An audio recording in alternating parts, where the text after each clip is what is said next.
Live at St. Catherine of Siena, Drake Newman Center. We're here with Joe Volk, who will be joining us for our show, and we'll be speaking with a lot of the audience as they ask their questions of Joe. Joe has worked for peace and social justice for more than 3 decades, and we're very fortunate. I think people in rural Iowa are worried about what's going to happen to the people, what's going to happen to the people of Afghanistan if the United States leaves. Joe. I think this is a question that's on everybody's mind and very concerned. The U.S. unilateral move into Afghanistan, when people around the world were saying don't use war as the way to address al-Qaeda there, that was a mistake. Now, 8 years after that intervention, people are asking, will the Taliban come back? That is a question that is missing a big part of the picture. Even General McChrystal, who is in charge of the U.S. operation in Afghanistan, has briefed President Obama and explained that the Taliban already is back. They control 70 to 80% of Afghanistan now, after 8 years of U.S. war. You got to ask yourself, why is that? How could that be? And it's counterintuitive for most Americans, because most Americans see ourselves as a peaceful people. Most Americans see the deployment of our military forces is only for the purpose of self-defense. And most of our people also very much believe that people in Afghanistan would see our U.S. military forces as liberators, as people who are there to protect them. So how could it possibly be that the Taliban would grow and spread? Well, it's because the way we're seeing this is not the way people in Afghanistan see it. People in Afghanistan see the U.S. forces as foreign occupiers. They see the U.S. forces as people who have killed their cousins, their brothers, their sisters, and neighbors who were civilians, not even fighters. They see the United States as very insensitive, not compassionate, because they use these mechanical drones to try to kill the Taliban, and when they mistakenly kill wedding parties and civilians, they first deny it, and then after it's proved that it was done, they say, well, we'll give you some money for that. Money for your child? How would you feel about that? That the U.S. military presence in Afghanistan is helping the Taliban, not helping the project of preventing the Taliban. People in Afghanistan overall really don't like the Taliban. They would like something different.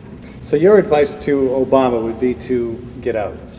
Set a date certain to get out, like December 31st, 2010 or 2011, and then convene a process of all the stakeholders, which would include Pakistan, India, Iran, some of the Central Asian republics, Saudi Arabia, China, Russia, the UN, and say, now, what do we have to do to stabilize this country and get the U.S. out?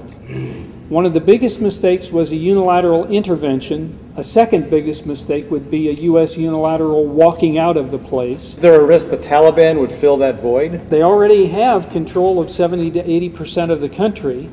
But in the other areas, there are other warlords with their own militaries who are going to control that territory.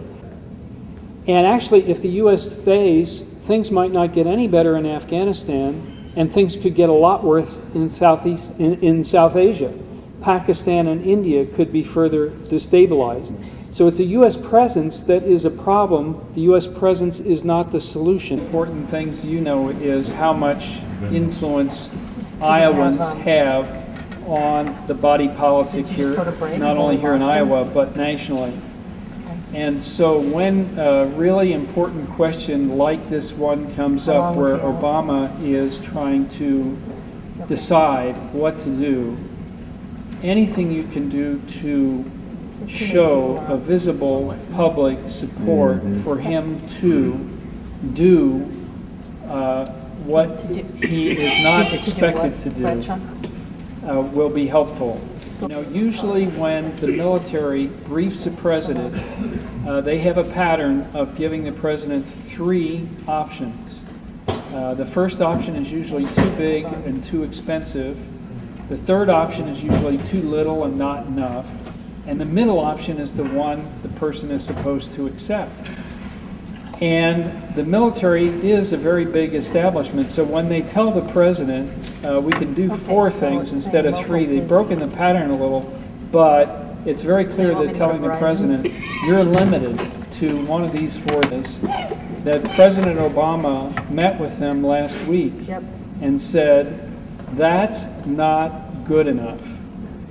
I want you to come back with other options and that fit more with my administration's policy and direction. He has to feel that he's under pressure from ordinary people all over the country.